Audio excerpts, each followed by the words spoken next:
دقیقا 10 دقیقه پیش هوا روشن بود. بعد یهو که ابرای سیاه اومدن هوا رو که سیاه کردن، یه سری موتوریا شروع کردن گازیدن، گفتن آقا بریم نمونیم زیر این ابر.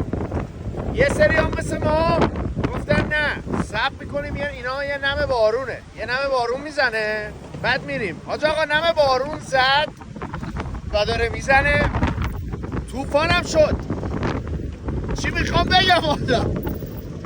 وقتی یکی میاد تو زندگیمون مثل ابر سیاه حالمون رو ابری میکنه، اوضاع رو سیاه میکنه، صبر نکن بگیم حالا شاید اولش اینه. نه بگاز برو، بگاز برو، سریع هم برو، جای موندن رو فکر کردن نداره. این هم وضعیت الانه، زیر پل بچه ها وایسادن. آقا برو، خوبه، نعمت خداست، خیز شدیم در حد مرگ، حالا کار رو ببین.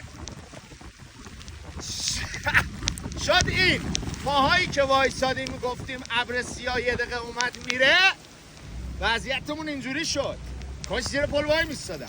نه دیگه وای نمیستم، میرم، چون شاید سیل بیاد امشب، بریم قبلش به کارامون برسیم.